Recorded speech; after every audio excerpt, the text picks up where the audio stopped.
Kilimo Leo, makala maalum, makala ya juma hili. Tunatembea milima, mabonde. Naam, katika pitapita zangu niko eneo la Mwachon, bunge la Elgeyo-Marakwet. Kando na kwamba tumeangazia majani chai, tumeangazia avocado. Katika makala ya juma hili Kilimo Leo, nataka niingie bomba ambalo liko hapa, niangazie kazi ambazo wanafanya leo. Tunaangazia kuhusu kilimo cha viazi na vile ambavyo kama wewe mkulima unafaa kufanya ili kuongeza pato la zao lako. Kwa hivyo kwa msikilizaji, utakuwa ukisikiliza, tazama, na bila shaka kwa upande wa pili mkulima uweze kutekeleza. Wacha tuweze kuingia huko tuone hali iko namna gani.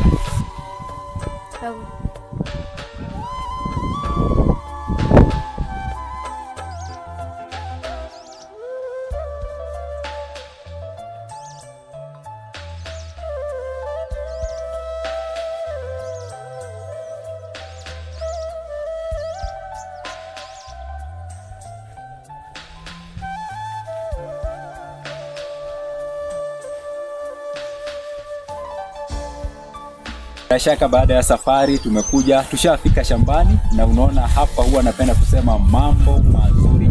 Kiangalia environment ambayo iko hapa, kwa mkulima yoyote ambayo labda unatazama na unasikiliza, utapendezwa na picha ambazo ziko nyuma ya kamera hii. Ni kwa sababu tuko hapa tukiangazia kilimo cha viazi. Kwa hivyo kwa wewe mpenzi wa kipindi hiki cha Kilimo Leo ndani ya Wingo Radio, YouTube pale nazungumzia, na pia kwenye redio unatusikiliza. Siku ya leo tunaenda kuangazia kilimo cha viazi. Tushafika shambani, ashatualika mkulima wa siku ya leo. Bila shaka nitakuwa nikimpatia nafasi aweze kutueleza jina lake, hapa tulipo. Mimi nilizungumzia kaunti ya Baringo, Mwachon, kuna jina lingine atakuwa akituelezea, na safari hiyo yote tutakuwa tukipata. Kwa hivyo kwako zaidi, tega sikio, angalia, tazama, enda pale kwenye shamba lako ukaweze kutekeleza. Kwa majina naitwa Rogers, mimi ni mkazi wa Mwachon. Kaptiti hapa ni familia ya Kaptiti, na mimi ni mkulima mdogo. Unapotazama hii shamba, haya ni viazi, na it has been a long journey. Kutoka ikiwa ndogo mbegu hadi wa sasa. Ndio. Naona zile ziko sasa. Yaani imechukua muda na pia investment mingi. Kwa hivyo unasema kwamba safari haijakuwa ile ambayo tunasema kwamba ni safari fupi ama safari ndogo. Yeah. So labda Rogers, ukizungumza kwa wale ambao wanakutazama, wale ambao wanakusikiliza, hapa umesema ni Mwachon. Nimetembea, naona kuna wale ambao wameamua pia kufanya kilimo cha mimea mingine.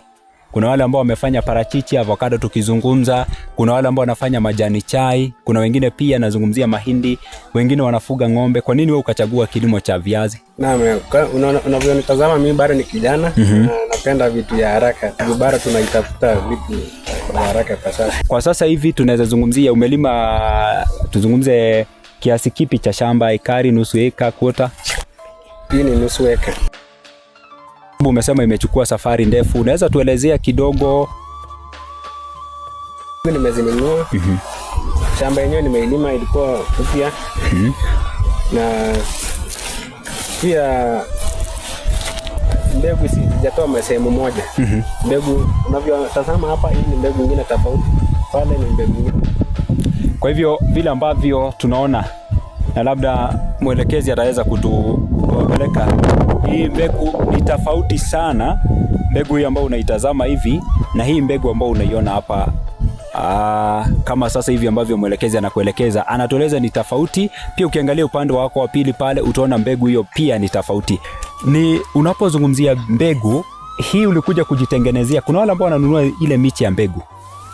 Ukiangalia maeneo kama Molo na maeneo mengine, kuna pala ambapo watu wengi pia wanakuza miche ile ya mbegu. Ulienda ukanunua miche ama ulinunua mbegu kutoka kwa mtu ambaye alikuwa amelima nini viazi? Nilinunua kutoka kwa mtu ambaye alikuwa alienda kununua pale kwenye hizo mbegu zinauzwa. Alafu akakuja akaipanda, mimi sasa nikanunua kutoka kwake. Sasa hii ni second. Ya kwanza ambayo amepanda 5,100 ile kubwa 90 kg. 90 kgs 5,000. Mbegu zote pia upande huu, upande wa jua ilikuwa tofauti. upande huu nilitoa hapa mbegu hapa za nyumbani tu hapa nilikuwa unazipanda hapa nyumbani mbeleni. Na fertilizer nilinunua fertilizer 2, nilichanganya top dresser na mbolea kawaida ya kupanda nazo. Labda ni umepanda na kuna mtu anaweza taka kujua labda hapa umepanda na mbolea aina gani, DAP, OCP?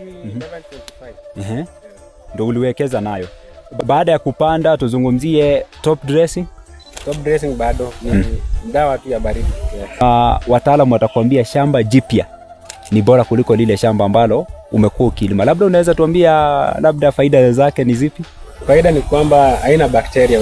Kurudia shamba lililokuwa na viazi mbeleni italeta bakteria na zile viazi zingine ambazo zilikuwa zimebaki zinamea laini za viazi. Na unapozungumzia umetaja kitu ambacho nazungumzia ni changamoto kwa wakulima wengi, hasa wakulima wa viazi. Watakueleza kwamba naam, viazi vyangu viko sawa, lakini bakteria imeweza kushambulia shamba la kwangu, mazao yangu. Labda pia tuzungumzie kuhusu, kwa sababu umesema wewe ndio mkulima, najua si mara ya kwanza, labda tatizo la bakteria limeweza kukuadhiri katika labda kwenye ulikuwa unalima kabla ya kuja hapa shamba?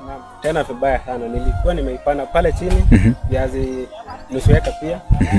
Sikuvuna chochote, ilikauka zote kwenye shamba. Ni solution ni kwamba niliacha kwanza miaka 2 kwanza sikulima viazi, ndio nikaanza sasa huko mwaka. Na Rogers, tunapozungumzia kilimo cha viazi katika taifa la Kenya, najua maeneo mengi wanakuza zao hili la viazi.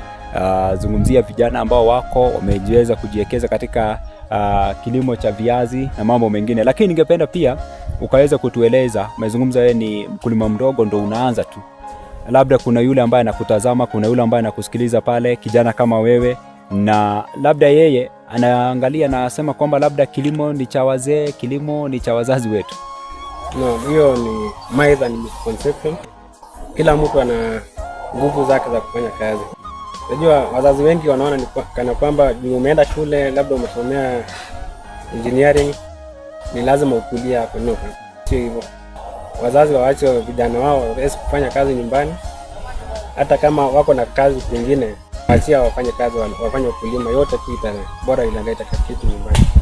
Kuna jambo ambalo kuna watu ambao wanazungumza kuhusu upanzi wa viazi, labda mara ya kwanza nasikiliza maeneo ya Mwachoni, labda hajakuwa kizamia. Msimu upi ndo mzuri wa kupanda viazi? Pia throughout the year is okay. But pia tunaangalia market. So kwa sasa siwezi sema itaweza kupata market nzuri juu ni wrong time. Ingefaa nipande Januari ama February. Nipate sasa kama kabla bei ishuke. So next nataka nipande ilenge December. December ni mwisho pale. Mwaka ukiisha. Umezungumzia kuhusu market. Tunapoangazia soko la viazi, bei kwa sasa iko namna gani? Bei kwa sasa imeteremka sana. Na I hope ikifikanga siku ya kwave sisi itakuwa fiti. Okay. Labda tunapomalizia, changamoto kando na bei, changamoto zingine ambazo mnapata wakati ambapo unafanya kilimo cha viazi na hata wakati ambapo pia unajiendeleza kimaisha? Viazi ni dawa tu sasa. Ni spray dawa za baridi na pengine folia.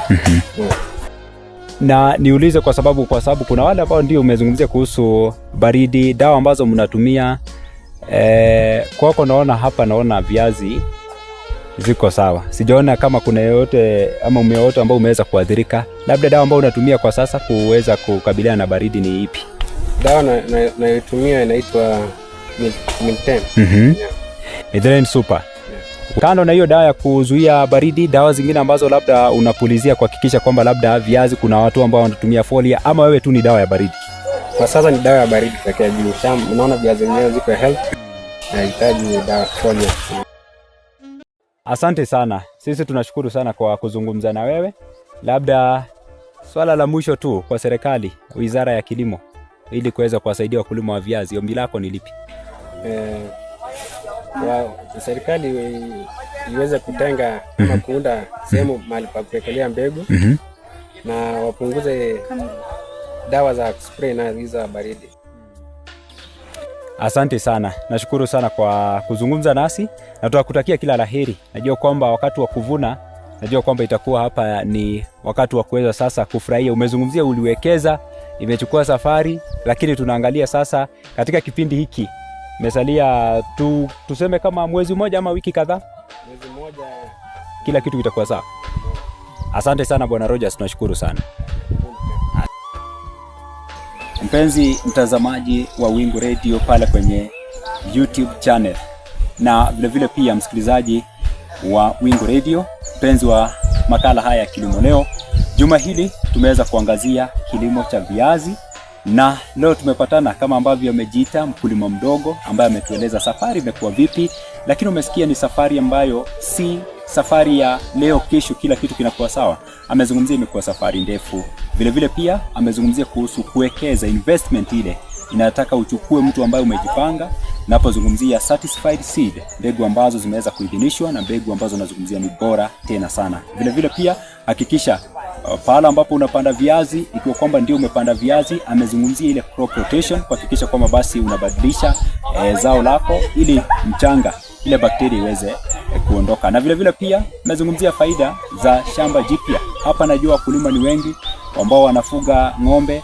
Unaweza badilisha ng'ombe wako wapeleke upande ule mwingine, hapo ulime viazi na utaweza kupata faida. Hapa anatueleza amekuwa tu kupanda fertilizer na kung'ang'ana dawa za baridi, na ukikuja hapo utafikiria ametumia dawa zingine kuhakikisha viazi viko ama zao lake liko namna hii. Kwa hivyo kutoka kwangu naitwa Kamau Waithaka, makala maalum nikiripotia Wingu Radio hapa Mwachon ndani ya Baringo County. Hadi wakati mwingine wiki ijao, panapo majaliwa, tupatane shambani tuweze kujifunza mawili matatu. Kwa heri kwa sasa.